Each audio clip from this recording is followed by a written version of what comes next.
Interest equals principal times rate times time. Three numbers multiplied together on a chalkboard somewhere around the 8th grade, and that was supposed to be the end of it. $100 at 5% for 1 year gives you $5. Clean, linear, harmless. But a few pages later in that same textbook, there was a second version of the formula, the one where the interest gets added back to the principal and the whole thing starts multiplying against itself. And that second version is not harmless at all. That second version, the compound version, is the quiet engine underneath the number that, per Treasury Department records, now stands above $36 trillion. And per the Congressional Budget Office, the interest alone on that number came to roughly $880 billion in the most recent fiscal year, which is more than the United States spent on its entire military. Not the debt, just the interest on the debt. Here is what almost nobody tells you about that machine. It was not an accident.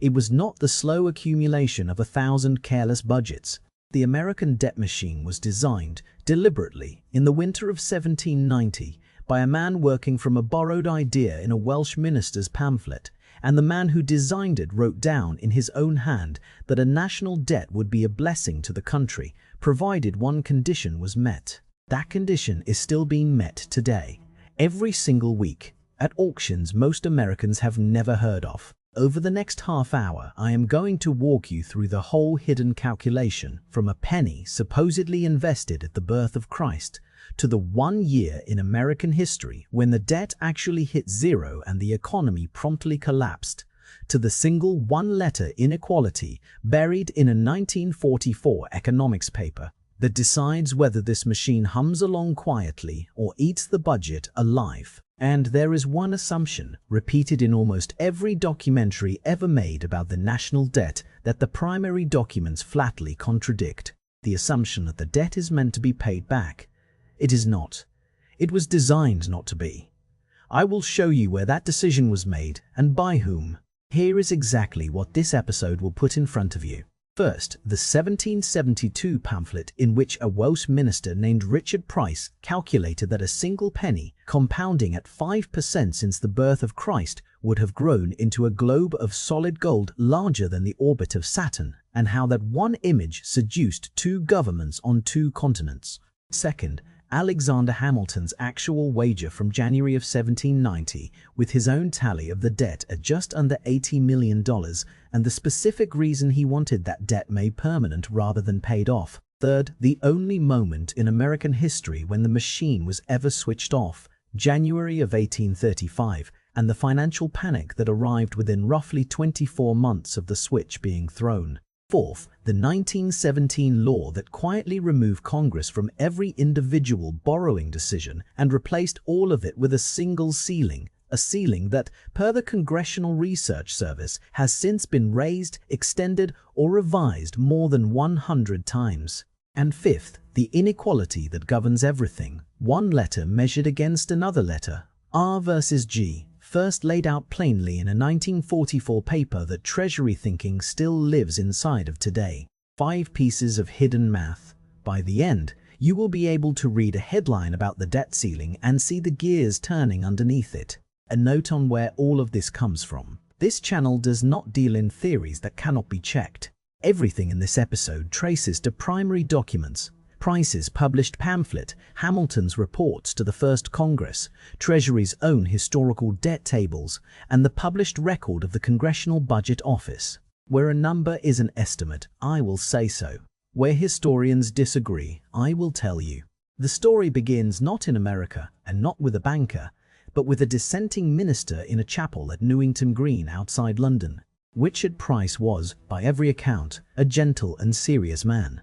He preached on Sundays, he corresponded with Benjamin Franklin, and in his spare hours he did something almost nobody in the 1760s did well. He did probability mathematics.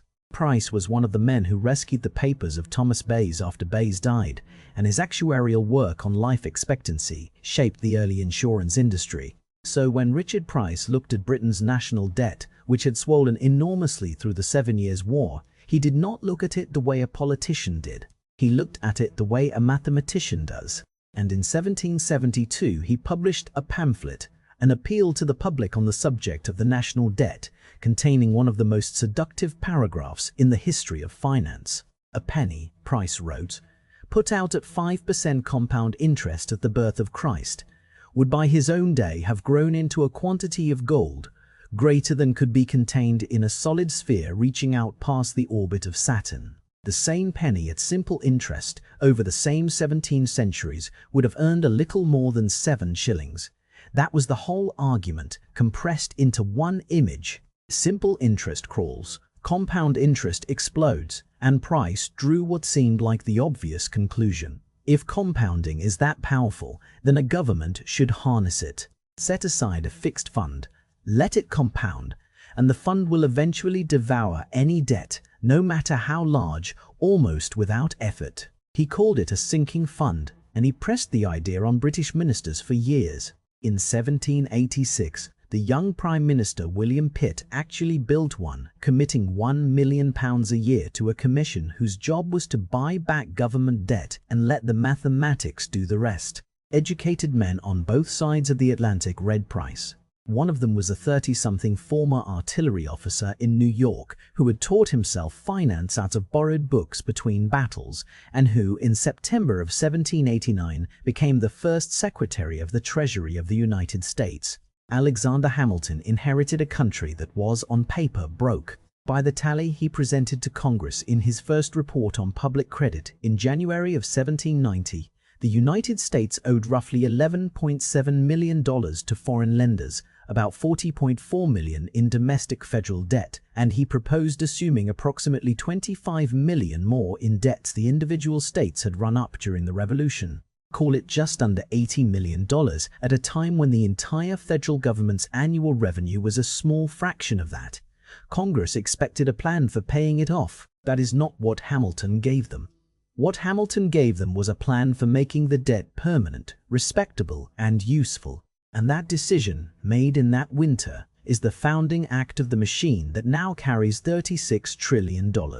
Because the situation Hamilton faced in 1790 is, in its structure, the exact situation every Treasury Secretary has faced since.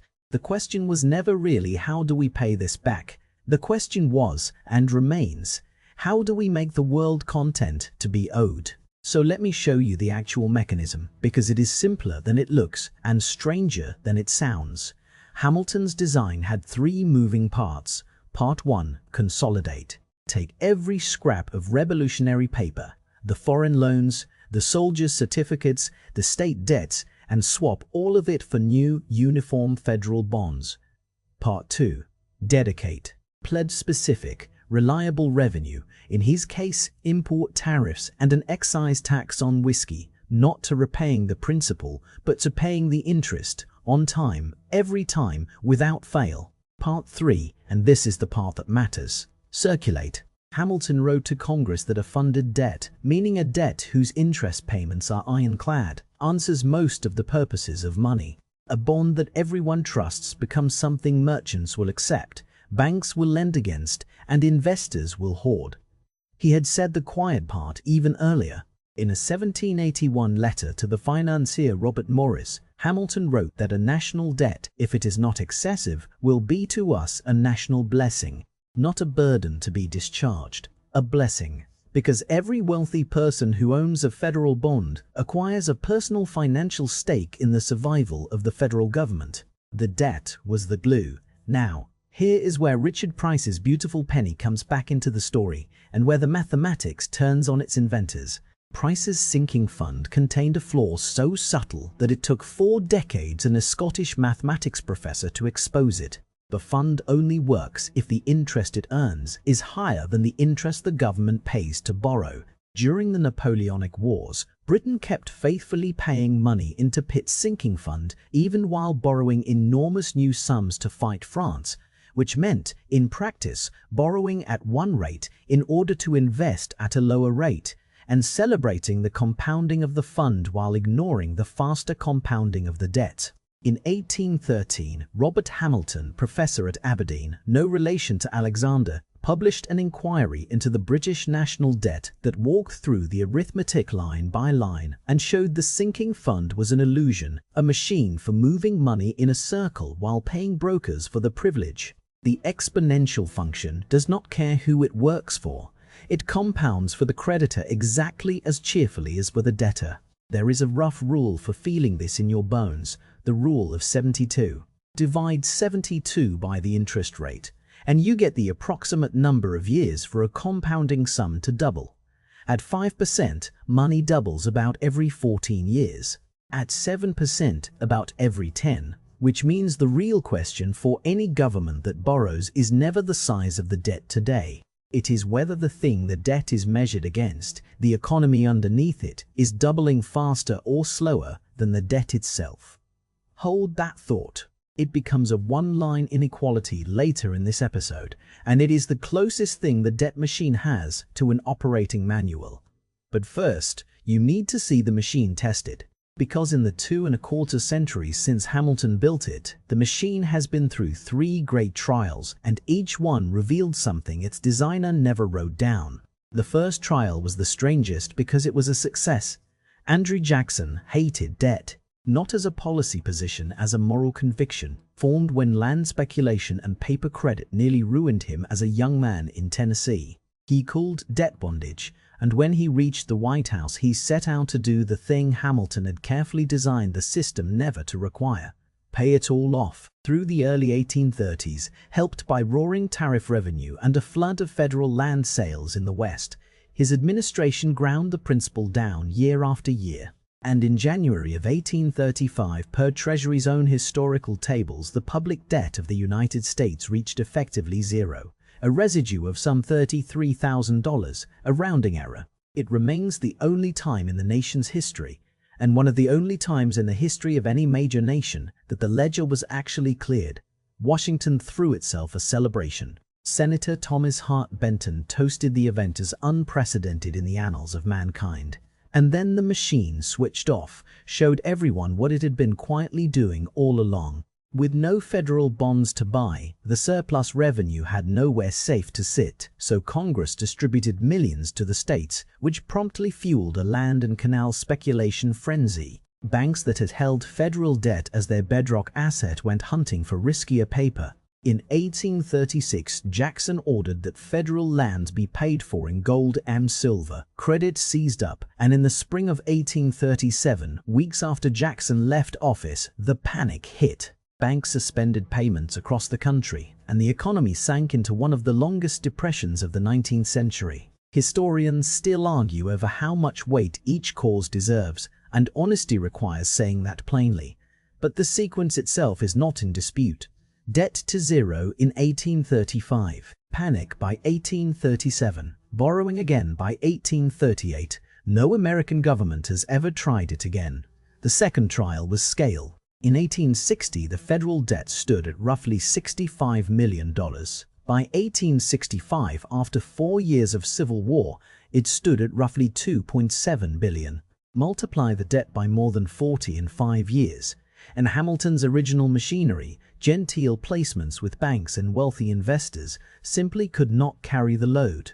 The man who rebuilt the machine was a Philadelphia banker named J. Cook, and what he built was, in effect, the first mass-market bond drive in history. Cook took the government's 520 bonds, 6% paper redeemable after 5 years, and sold them not to financiers but to farmers, shopkeepers, clerks and widows through a network of some 2,500 sub-agents, coordinated by telegraph, advertised in small-town newspapers with patriotic copy he wrote himself. Ordinary citizens became the government's creditors by the hundreds of thousands.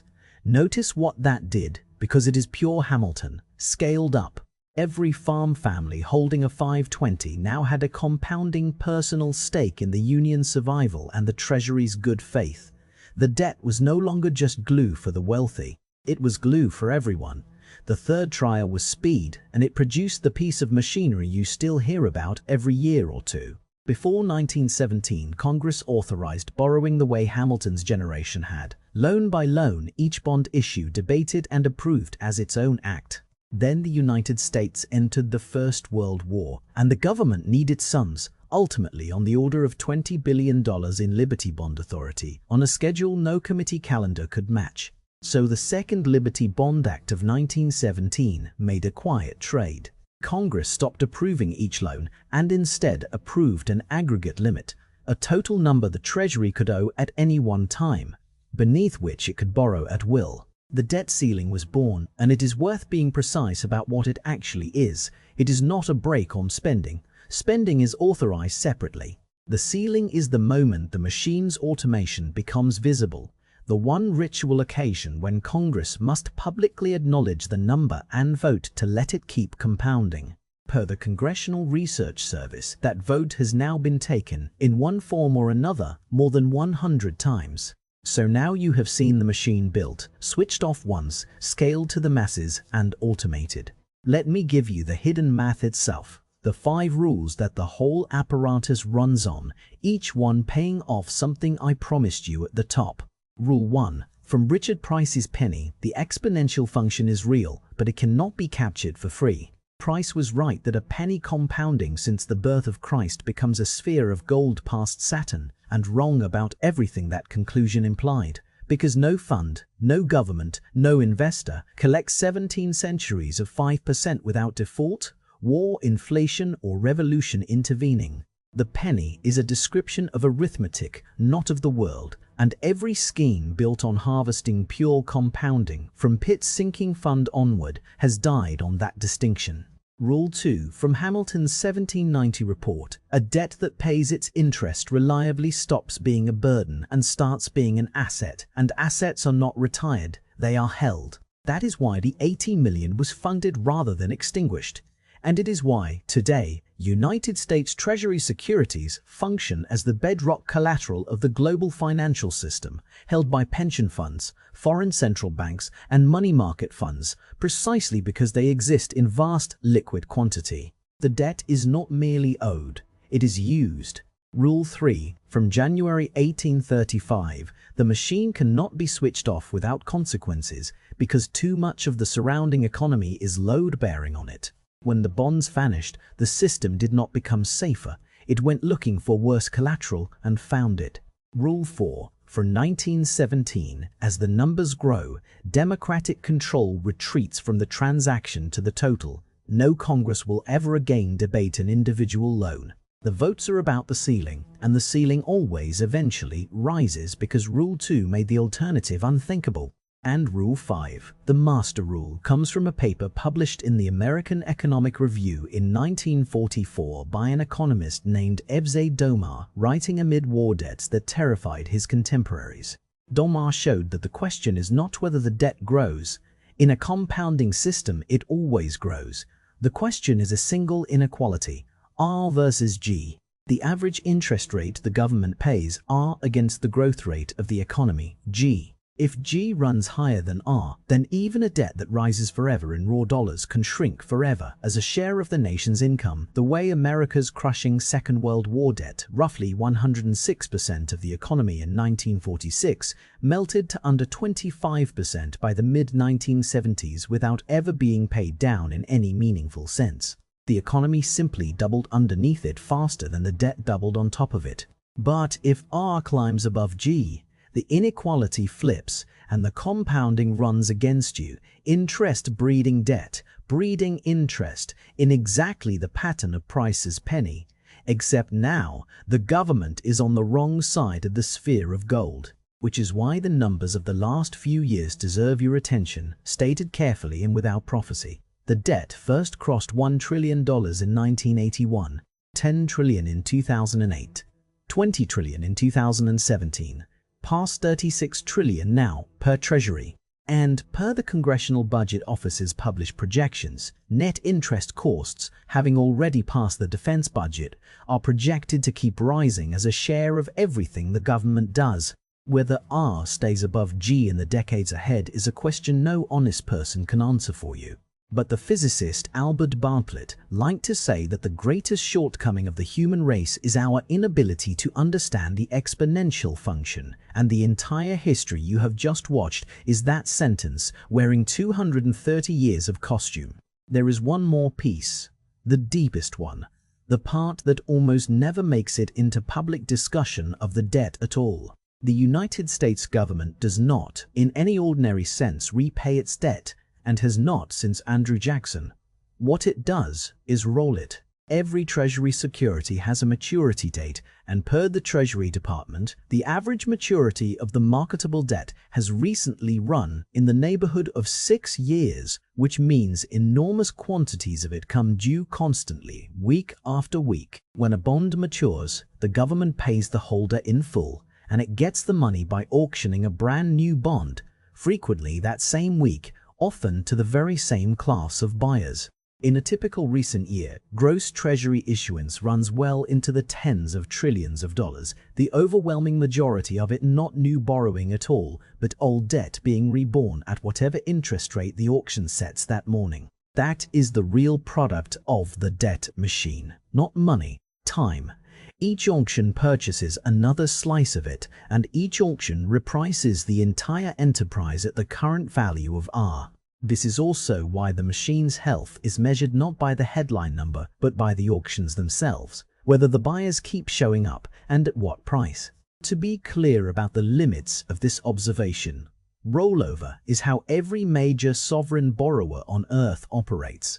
It is not a uniquely American arrangement, and describing the machine is not a prediction of when, whether, or how it might ever cease.